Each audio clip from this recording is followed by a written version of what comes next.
gara waggaa tokko ta'a cimaa turre cimaa jirru onu fooyyessanii onu jijjiiranii onu hiikanii nuti fedhii qabnaa jechuu kooti. Filannaa keessa galuudhaaf. Ulfaadha. Mee qabxiileen shanan isin dhiheessitan kun isaan kami daawwattoota BBS'if akka ifa ta'uuf? Inni handhuurri inni guddaani handhuurri gaaffii keenya waliigaltee biyyaati.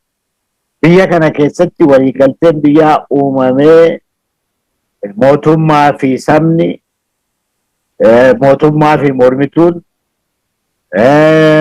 boordii filannoo fi hundi isaayyuu akkatti hojjetu akka ta'utti lafa kaa'amuu baannaan rakkoodha. Siigalee biyya kana keessatti mootummaa fi hojii paartilee biyya bulchuutu walitti makama. Karaa tokko mootummaadha, karaa tokko immoo paartilee biyya bulchu jedheetu hojii paartii ofii hojjeta. Maqaa mootummaatiin siidha, garuu fedhii paartii ofiitiin siidha. Maqaa mootummaatiin karaa sitti cufa, garuu fedhii paartii ofiitiif karaa sitti cufa. Maqaa mootummaatiin waajjira kee cufa, garuu fedhii paartii isaatiif cufa. Siigalee wanta akkasii wal make kuni rakkoodha.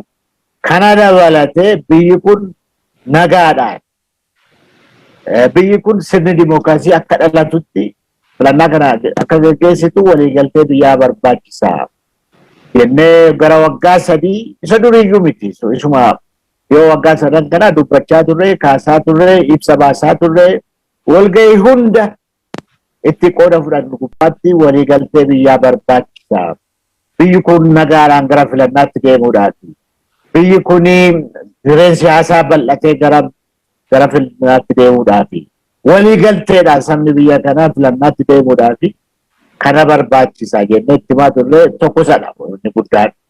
Kanaa wal qabatee jireen siyaasaa nutti dhiphachaa jira bal'isaa. Balbala nuti cufamaa jira saaqaa tokko sadha. Lammaffaa waajjirri keenya gara 100 olii amma warra xiqqoodha. Finfinnee Amboo iddoo kan nuti waajjira qabnu amma socho'aa jiru iddoo baay'ee miti. Gara 100 olii nu jalaa cufan. Ji'a 6-7 asii hunda jaalayyuu erga caaluun du'e waajjira baay'eedha kan nu jalaa cufame. Karaa fuulduraas, karaa duubaas, karaa maalis jedhamee dhibbaadhaan nu jalaa cufamee jira waajjira keenya. Namni filannaa geessisu waajjira malee saba ijaaruu hin danda'u, saba sochoosuu hin danda'u, saba walitti fiduu hin danda'u. Waajjira keenya saaqaadhaan lammaffaa. Sadaffaa immoo akkuma addunyaan beeku sinis beektanii nama baay'ee filannaa kana keessatti murteessaa ta'e taajjabduu ta'ee dhiyaachuu danda'u, mormituu ta'ee dhiyaachuu danda'u.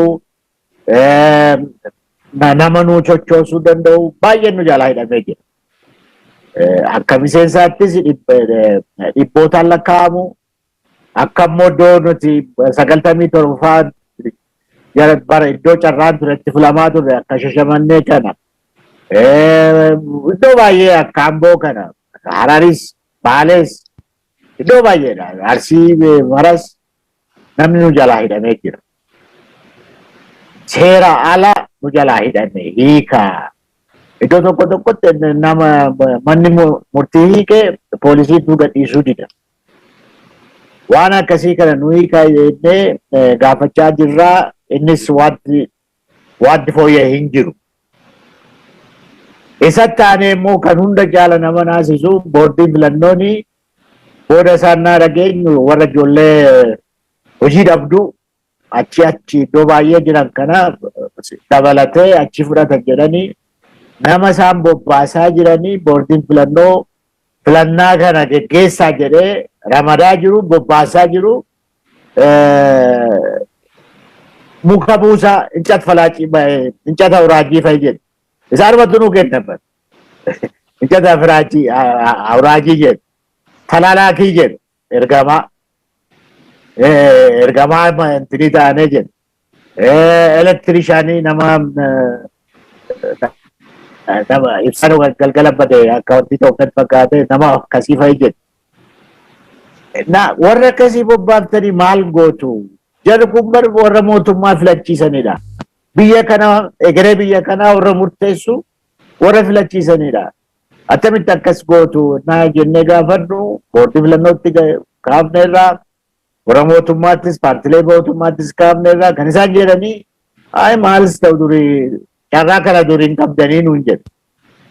Yeroo tokko jarri kun digirii qabu dhuguma namni digirii qabus biyya kana keessatti hin gaddina. Digirii baatanii maal ta'anii hojii hin qabne baay'ee. Isaan beeknaa jechuudha. Amma warra lakkii warra akkasii fa'i qabu si jedhu. Garuu sabni filatu suni haadha baluuti, abbaa baluuti, ilma abbaa baluuti. Nama jennee goodaadhaa geessite filannaa geggeessi jechuun yakka guddaadha.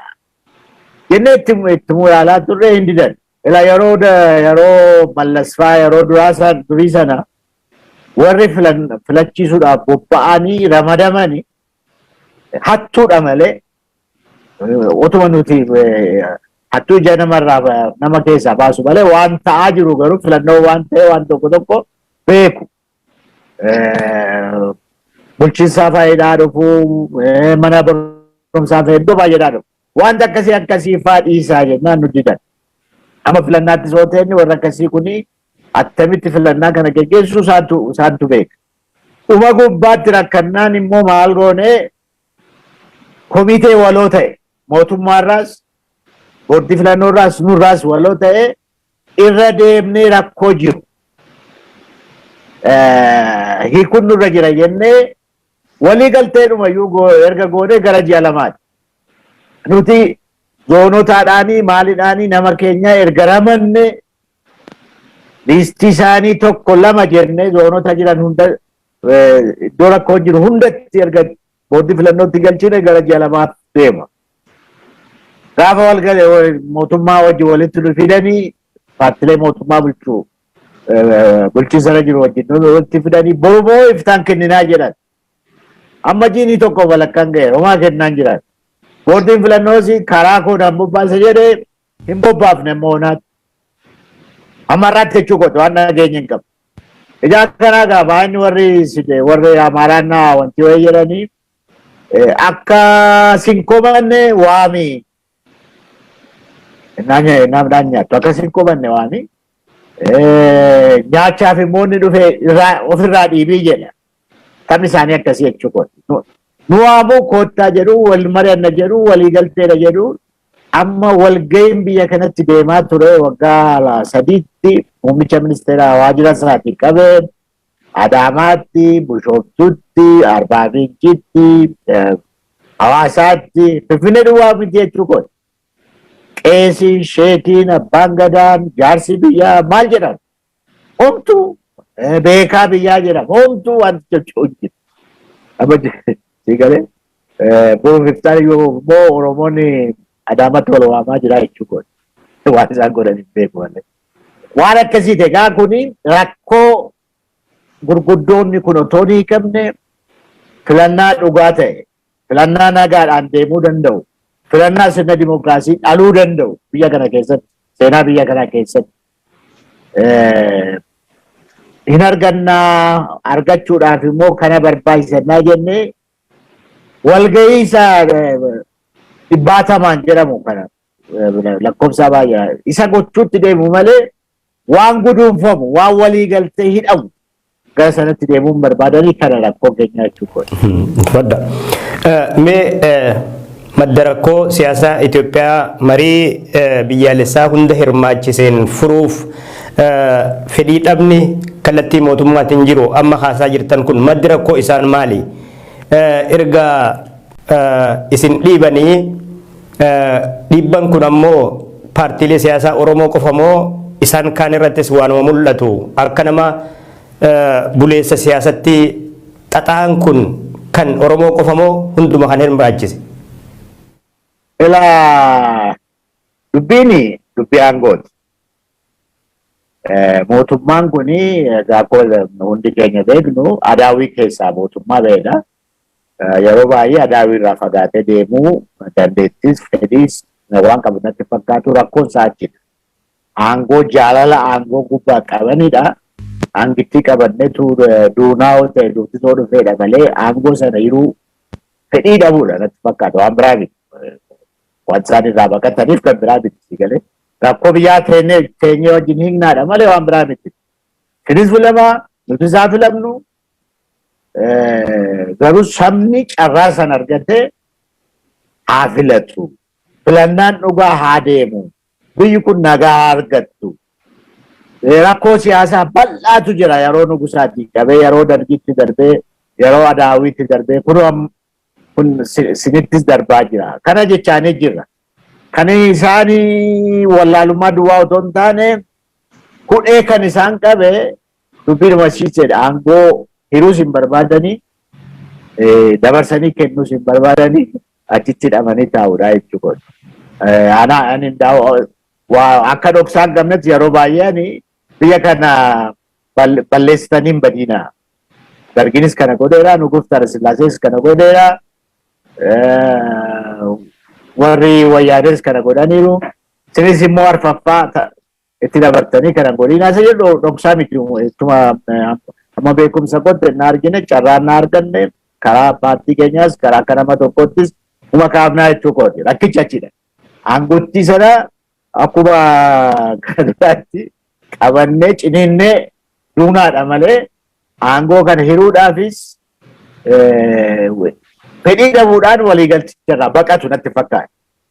Yeroo tokko ndaaman hin ta'e otoo baqattanii akka boollatti galee isa jedhu qabata. Mallasillaanis kanuma godhe, Dargiinis kanuma godhe, Mallas Faas kunoo kanuma godhanii iddoo kana ga'anii tokko isadha jechuudha dubbii aangooti. Inni warri kaanis natti jettu paartiloonni warri kaanis warri rakkoo qaban baay'eedha. Yeroo darbennaa boordiin filannoo walitti nu qabu warri wantiidhaan baay'eedha. Rakkoo warri qaban achisasis. Garuu warri mootummaan ofitti qabe jira. Ofitti qabe. Ofitti qabu wasii gala natti fakkaata. Warri mootummaan ofitti qabe jira. Maqaa dhahuunis barsiisaa ta'uu baate jijjiiru. Isaan amma siifatti deebanii kunoo filannaa keessa galle rakkoo baay'ee hin qabnu. Mootummaa wajjiniin biyya kana keessusuu fi sirna dimookiraasii uumuudhaa fi jireenya isaan dubbatanis hin dhageenya jechuudha. Naan kophaatti argattan hima. Isinis nu balleessitanii hin badinaa jedhee. Wanti isaan argachuu danda'an innaan ilaalu waa lamadha. Tokko bilchiginnaadhaan PPdhaani badhaadhinaan fira ta'anii achi waan argachuu danda'an argachuudha.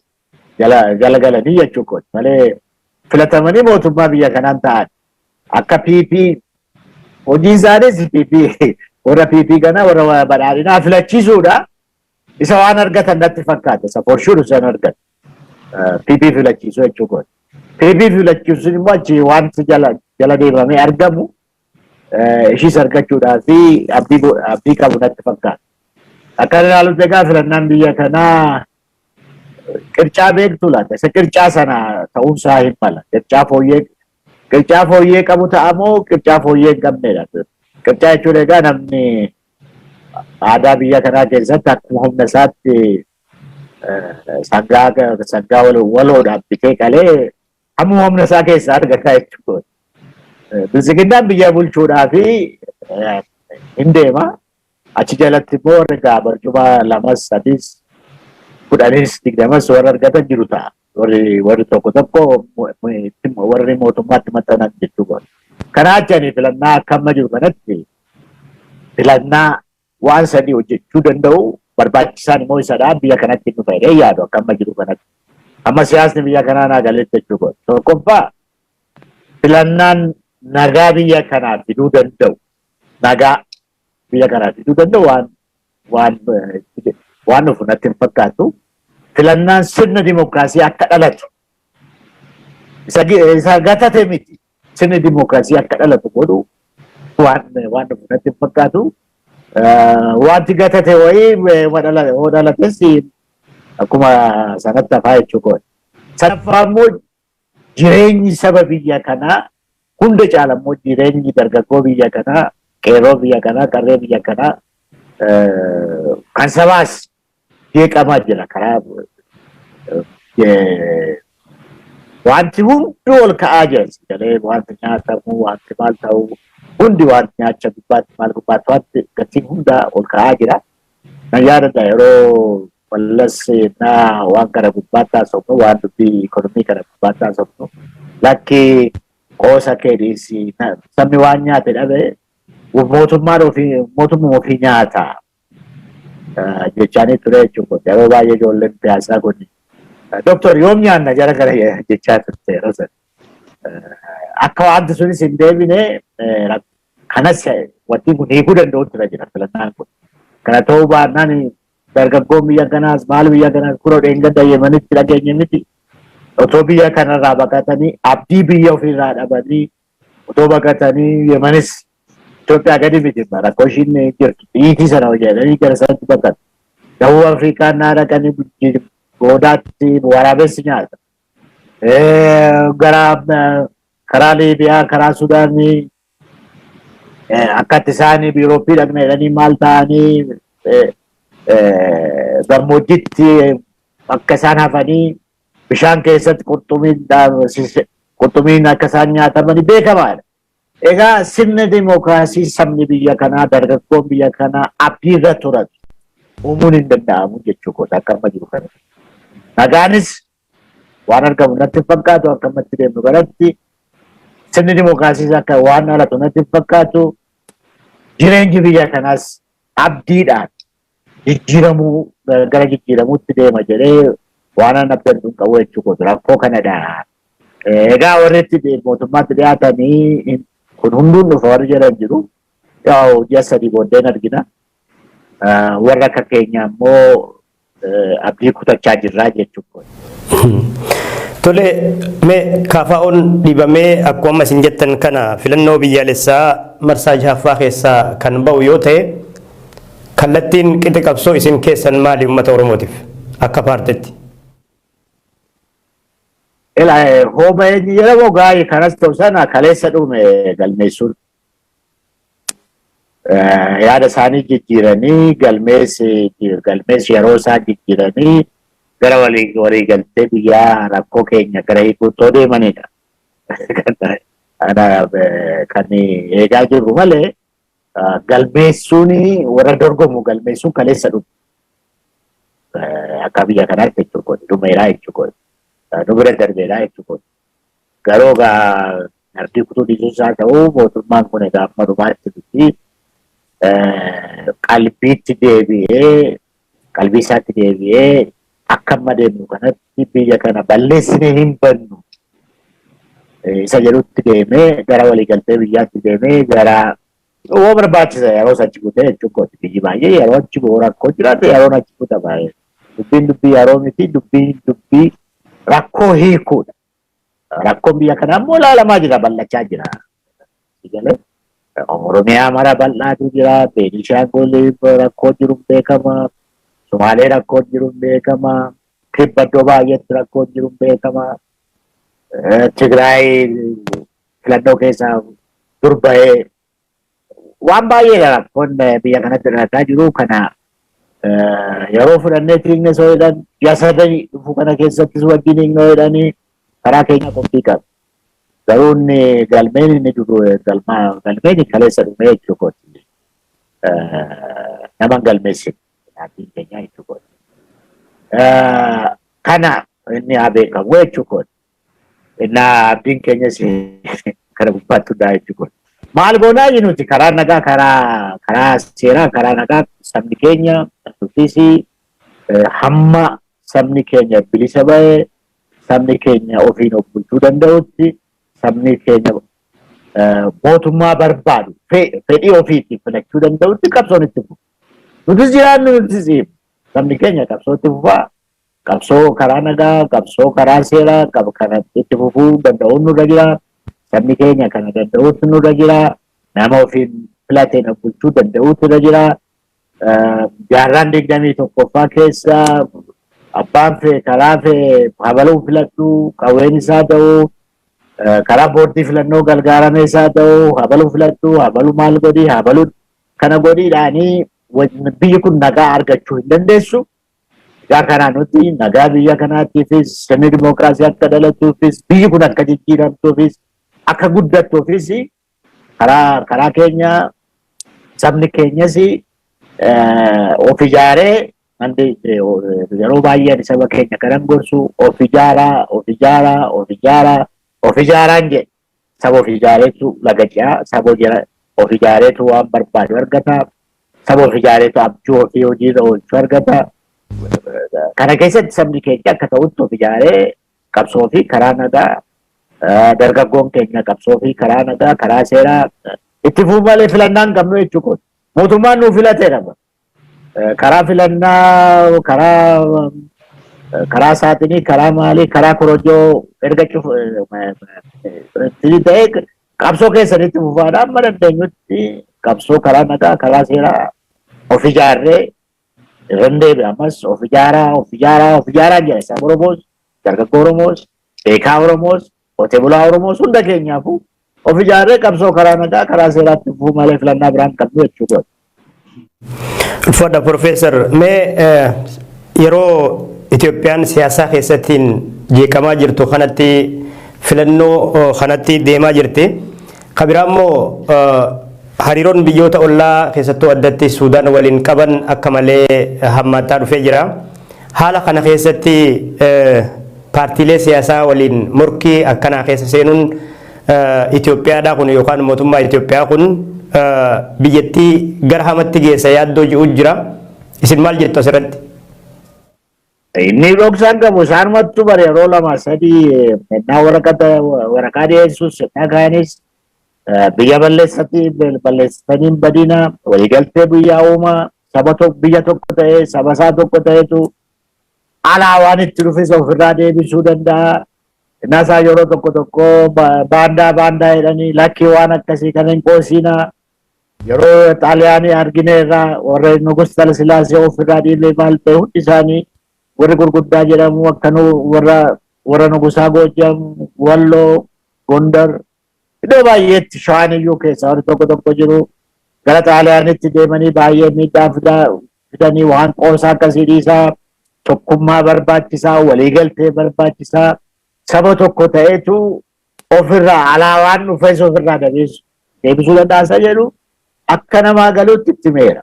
Itti maan ture akka nama barataa tokkottis jechuudha.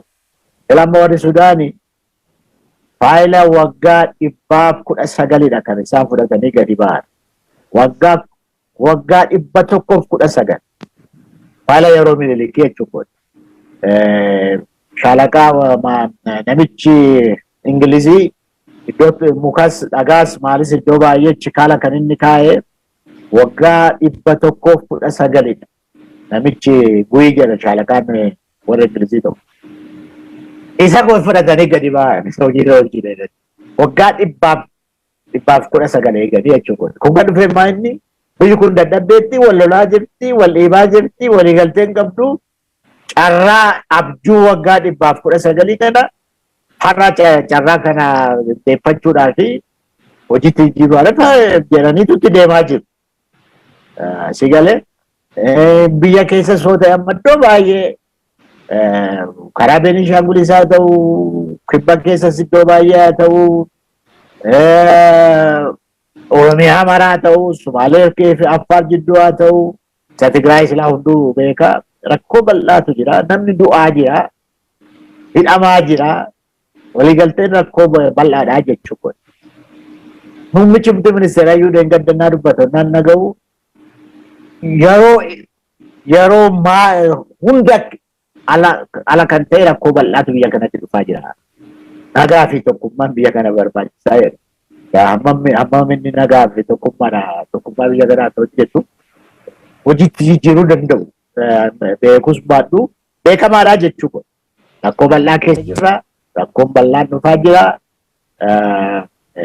Akkasitti filannaatti deemus akka barbaachisaan taane karaa beekumsaas haa ta'u karaa waliigaltee paartiis haa ta'u karaa maaliis haa ta'u kaafna.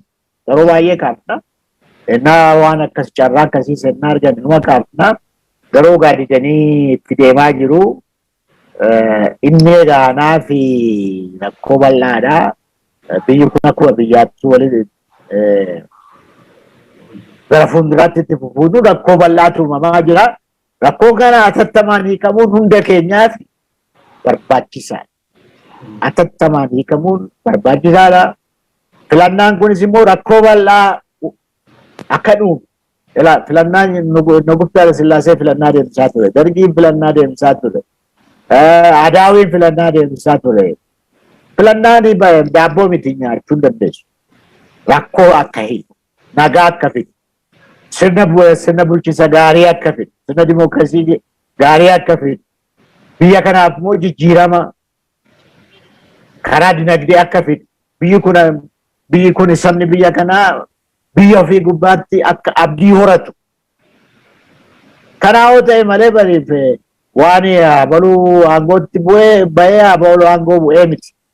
Filannaa wanti barbaachisuu fi sabni filannaa tokko waan barbaadu kan argachuudha. Nagaadhaan oolee buluu barbaada, hojjetee buluu barbaada, nagaadhaan sirna bulchiinsa gaarii argatee fooyyee jiraachuu barbaada. Nagaadhaan immoo of guddisuu, biyyi kun akka guddattu biyya of guddiftee saba ishii guddisuu dandeessu akka ijaaramtu barbaada malee waan biraa hin qabu. Filannaa saba biraan qabu. Kana gurguddoon kana sanani. Kana filannaan immoo kana maal hin nyaatamoo maal godha sabni biyya kanaa. Muummicha ministeeraa yoo ta'e nama tokkodha. Iddoo soontii taate nama baay'atee biyya kanaa akkama deemu kanatti namni 2,000 namni 3,000 oo gammadee jiraate. Saba miiliyoonii 100 gareessa jechuudha. Ijaa kanaaf filannaan kan barbaachisu biyya kana jijjiiruudhaaf, nagaa fiduudhaaf, sirna bulchiinsa gaarii, sirna dimookiraasii fiduudhaaf, sirna immoo dinagdee guddaa fiduu danda'u. Beekaan biyya kanaa akka beekumsa isaatti, qotee bulaan biyya keenyaa akka biyya kanaa nagaadhaan akka jireenya isaa fooyyessuu danda'u, warri daldalaa biyya kanaa nagaadhaan akka barbaadanii daldalanii galanii jireenya ofiis jireenya biyya kanaas akka jijjiiranii kana akka mijeessuudhaaf malee waan biraa miti. Filannaa jedhee namni ganamaa galgalayyuu warri biyyi guddate bari kanaan waggaa 4 isaa ta'u waggaa 5 isaa ta'u mootummaa jijjiirrachaa wal morkaa biyya bari warri akkatutti jijjiirrate kanaan jijjiirratan. Nutis immoo kana addunyaa alamiti.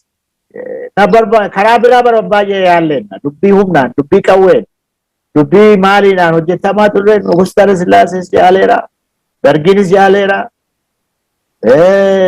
Mallasis yaaleera, hundatu yaale. Muummichi ministeeraa kunis karaa sana deemuun irra jiruun jedhani. Jalamuree ennaa wal argines ennaa wal gahii gubbaas kaaseera. Jalamuree kanan dubbachuu barbaadu seenaa haaraa ijaaruu barbaadu fiduu barbaade seenaa kana dura biyyi kun keessa turte irraa fagaachuutu irra jira. Irraa barachuutu irra jira. Taphni amma taphatamaa jiru kuni hundaafu isaafis haa ta'u nuufis haa ta'u saba biyya kanaa hundaaf haa ta'u gara laga ce'uutti deemaan jirru akka garuu wal qabannee hayyallaan taanitti akka hin galle warri mootummaan kunis paartileen mootummaa geggeessaa jirus paartilee warra mootummaatti maxxananii asiifatti deemanii iyyanis hundi keenya dhaabbannee yeroo of ilaalluudha. Rakkoo biyya kanaa ilaalluudha. Rakkoon biyya kanaa eessaa madda? Seenaa maalii keessaa dhufe? Amma akkamitti jira? Boru maal nu gochuu danda'a? Biyya kana maal gochuu danda'a? Isa jedhu sana kana gubbaatti yaaduun nurra jira. Akkuma tamuu akkasiitti bara Yugoslaafaan fa'aa akka hin taatetti diigamte. Soobeet Hibiratiin waaqni ishii nafsi ishee amaaru malee addunyaa kana bari qanii tokko lama yeroon bu'aa hin fudhannetti addunyaa bari gara daaraatti kan jijjiiruu danda'u nuukileeriin tinii qabdi ture. Meeshaa akkasii qaba ture saraabitiinsaa. Otoo dhaabbatee jisaa laalu Raashaan biyya 15 taate. Otoo jisaa laalu humna akkasii otoo jiru. Ijaa kanaa humnas qabna jennee waan itti baay'ee rakkannu hin jiru. Baay'eetti argannee of rakkifnu hin jiru ammayyuu mul'ataa jira. addunyaan nutti iyyaa jira walitti fixiina araaramaa jedhee iyyaa jira. Nubichaayyuu miti. Ani ammas haa ta'u warra nu bulchu kanatti mootummaattis warra nu bulchutis boordii filannoottis filannaan kun akka deemutti deemnaan hunda keenya gara nagaatti gara sirna dimookiraasiitti gara guddinaatti gara waan deebisaa jiru miti. Deddeebi'aa itti yaada. Deddeebi'aa itti yaada. Wal balleessanis biyya kana balleessanii baduunis bu'aa guddaan fidu. Gaafa badiin dhufe hundatu wal faana bada. Isa jedhu ergaa dabarsuun barbaada. Egaa rakkoon akkuma jette karaa ollaas karaa maalis hundi ilaalaa jira. Biyya kanarraa lafa warri qaban baay'ee. Hundi ilaalaa jira waan ta'aa jira. Fadda. Mee Profeesar Mararaa Guddinaa paartiin keessan yoo Oromiyaa irratti kan filatamu ta'ee gaaffiilee Oromoo deebisuudhaaf hagam qophiidha keessattuu gaaffiilee afaanii fi kan Finfinnee wal qabatu kana qixa sirriitiin ariitiin deebisuu irratti hagam if qopheessee jira yookaan ammoo hagam qophiidha gaaffiilee Oromoon barootaaf gaafachaa tureef wareegama ulfaataatti kafale kanneen. Egaa tokkoffaa paartiin keenyas amma sila siyaasa biyya kanaa siyaasa biyya kanaa keessatti gara waggaa 50 achiinis hawaasiinis haa ta'u akka paartiinis haa ta'u namni nu keessa jiru dhuunfaadhaan keessatti qooda fudhachaa turte warra rakkoo biyya kanaa beekna jedhu keessaa tokko dheedhee dubbiyaannaa jechuudha. Achitti of madaallaa jechuudha. Rakkoo biyya kanaa akka biyyaattis akka Oromoottis rakkoo saba keenyaa beekna jenneetu of madaallaa jechuudha. Sabni keenya baay'eenis akkasumatti waan nu madaalu fakkaataa jechuudha tokko kana. Lammaffaa immoo kophaa miti. Amma filannaa isa dhuftu kana isa dhufu oogallee nutii fi warri aba'oo warri wallaffi wajjin wal gubbaatti hin dorgomu. Waliigaltee qabnaa jechuudha. Wal qabanneetu saba Oromooti nama tokko dhiyeessinaa jechuudha. Iddoo tokkotti galee tokko hin galu yoo inni waan akkasii kana harka 50 gallaa jechuudha. Kophaa miti jechuudha. Kophaa miti dhaabbata Oromoo warra kaan warra kaaboo wajjin waliigaltee mallatteessinee lafaa qabnaa jechuudha. Saba keenya laga ceesifnaa siyaasa saba keenyaa hin tolchinaa hin fooyyessinaa sabni keenya ofiin of akka bulchu gochuudhaaf hin hojjennaa jennee waliigaltee lafa kaawwannee qabnaa jechuudha. Yaa kanaa kophaas miti. Sadaffaa beekaan biyya kanaa akkan ilaalutti baay'een nuti yoo keessa galee aboonoo keessa galee beekaan Oromoo biyya kanaa yoo inni achi jiraa yoo inni bira jiraa jechuudha. Galmaa'ee isaa jiraatu adiisu hoo galle immoo beekaa Oromoos fudhannee gallaa jechuudha. Kophaa keenya gallu jechuudha. Beekaa Oromoos fudhannee kana keessa gallaa akka dorgomaattis haa ta'u akka hojii maatatti kennames haa ta'u hojjetutti beekaa biyya kanaa fudhannee galla. Hunda caala immoo saba keenya waan fudhannee gallu natti fakkaata. Amma rakkoon sabni keenya rakkoo bal'aa jiru ofiin of bulchuu hin dandeenye. Sabni ofiin of bulchuu danda'e waan hundaafuu mala qaba. Mari'atee qawweedhaan otoo hin taane doorsisuun otoo hin taane hidhuudhaan otoo hin taane hiikuudhaan otoo hin taane sabni kun taa'ee inni daldalaa ta'es inni qotee bulaa ta'es inni barataa ta'es inni barsiisaa ta'es maal laa wayyaa'ee akka sabaatti akka beekumsa isaatti qooda fudhata jechuudha. Qawween otoo hin taane humnaan otoo hin taane dhiibbaan otoo hin taane jireenya ofii jijjiiruudhaa fi nagaadhaan qooda fudhachuu calqabaa jechuudha. Kana yoo fudhannee galle dubbii afaanii faanaan jedhe. Dubbii afaanii faanii sa'aatii 24 keessatti waan hin deebifneef hin jiru. Afaan Oromoo afaan biyyoolessaa gochuudhaaf warri kaan barbaadan diduu danda'u. Hin fudhannu jechuu danda'u sii galee. Garuu nuti ofii keenya afaan biyyoolessaati.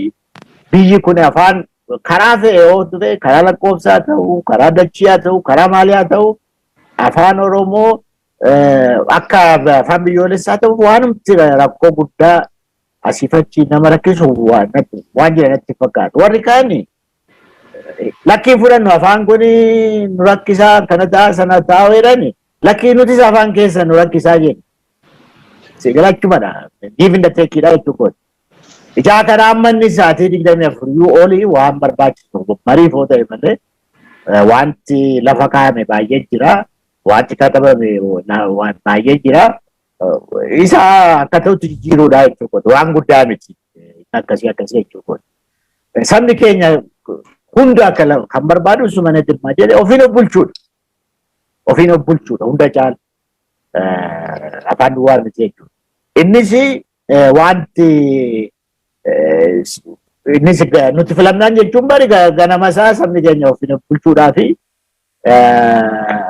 addunyaan keenya durayyuu jedhee sirbaa galuu hin danda'a. Achitti hiikamaa jechuudha yeroo baay'ee waan fudhatu. Inni waan tokko dubbii barbaachisu maal barbaachisu dubbii Finfinneeti. Kana duras kaasaa ture dubbii Finfinnee gubbaattis warri Finfinneen dhalataa Finfinnee duwwaadha jedhanis warri maal jedhanis dubbii Finfinnee cal jedhanii akkasitti dhiibuudhaan waan ta'u miti. Isaanitti seenaa yeroo argadde naasofnu ittaniin. Ila Finfinnee jechuun handhuura Oromiyaa keessa kan jirtu. Handhuura Oromiyaa keessa. Bishaan kan ishiin argattu, bishaan dhugdu kan ishiin argattu Oromiyaa irraa. Ibsaa ishiin kan argattu Oromiyaa irraa. Buddeena nyaattu baay'ee isaa jechuudha. Baay'ee isaa buddeena nyaattu kan ishiin argattu Oromiyaa irraa. Kan ishiin daangaa hundatti deemuu dandeessu kibbaa ta'uu, kaabaa ta'uu, eessaa ta'uu dachee Oromiyaa ceetee.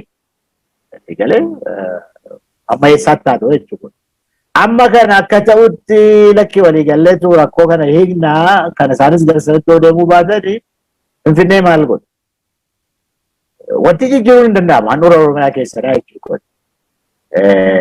Saba kana immoo akkuma baramitti dhiibbaadhaan eessaanuu gahuu hin danda'amu. Sabni kun saba guddaadha, saba bal'aadha. Eessaanuu gahuu hin danda'amu jechuudha. Ijaa kana anaani karaa koo Finfinnee attamitti hiiknaa kophaa aduu kan keenya duwwaa otoo ta'e warra kaanis walitti makamne hiikamuutu irra jira. Hiikuunis hin danda'ama. Wanti hin danda'amneefis hin jiru. Sabni keenyas sabni ollaa keenyas akka sabaatti jechuudha. Karaa kana hiikna jennee warra maalii paartiloota waan sagalii Finfinnee maaliidha Finfinneen intiriidha Finfinnee maaliidha asiif utaalu otoo hin taane Finfinneen handhuura Oromiyaa ta'uu jijjiiruun hin danda'amu. Kanaa ka'ee immoo biyyi kun addunyaanis kana wal argitu karaa Finfinneeti. Akkuma namni dansiindee wanti hunduu Oromiyaadhaan wal qabatee jira. Kun rakkoo keessa oogale biyya kana jeequu malee eenyuuf warruma kaaniif bu'aa guddaa wanti fidu hin jiru. Oromoon immoo mirga isaa Finfinnee keessaa argachuun immoo saba biraas wanti inni miidhu hin jiru. Saba biraas wanti miidhuuf hin jiru. Wanti jireenya saba biraas jijjiiru wanti guddaan hin jiru. Namni dambi doolloo qabee barii amma Mooyaaleetti sabni biraas dachee Oromoo gubbaa jiraachaa jira. Hararii cinaaksanii qabee amma Kamiseetti bar jiraachaa jira. Dachee Oromoo gubbaa jechuudha. Hojuma jiraachaa jirra. Garuu akka ta'utti wajjin jiraachuutu irra jira. Walqixxummaan biyya kana keessa jiraachuutu irra jira. Ijaa karaa karaa sana wal qabate hiikuu dandeenya kan jennu amantii qabna. Warri siyaasaa immoo jedhee asiifachi waan baay'ee laaquu barbaadu isaanis otoo tasgabbaanii wayyaaf maali biyya kana akka Yugoslaaviyaa gochuu akka Raashiyaa gochuu akka maal gochuu malee bu'aan guddaan hin jiru kan isaan irraa argatan. Inaa hinii qabaa jennee abdannaa garuu inni warra isaan kaan caale jedhe caalaa waan tokko gubbaatti marii barbaachisaa isaan immoo gara xumuratti haa deemnuti hidhamtoonni keessan erga hidhamtoonni siyaasaa obbo Jawaar Mohaammed obbo Baqqalaa Garbaa dabalatee waahiloonni isaanii erga nyaata akka nyaatan manguddummaan itti deddeebi'amee kadhatamee hayyamanii haala maalirra jiranii akka waliigalatti hidhamtoonni keessan adeemsi mana murtis ta'ee wanni irra jiru kan akka dhaabatti quba qabdan maali Profeesar Mararaa gara xumuratti immoo dhaamsa wanni na hafe jettan yoo jiraate carraa saniin ani si dhafeera. warri hidhamaa Jawaar faana namni sadi egaa namni arguu hin danda'u hakiimota isaanii malee akka itti waan tokko tokko argatutti midhaan nyaachuudhaan murteessanii waan tokko tokko qaama isaanii midhaaniif qopheessu.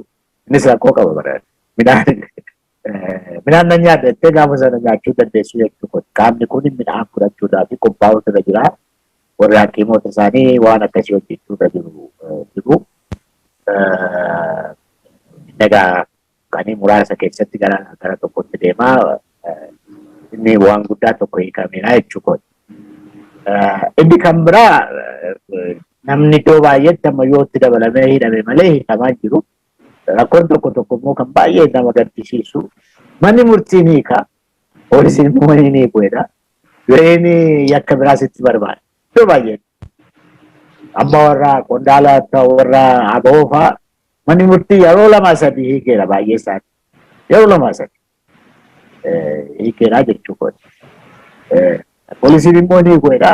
Iddoo tokko keessa amma lammii beenyaa fa'a isa keessa jirani gara moojoo maal geessanii jiran.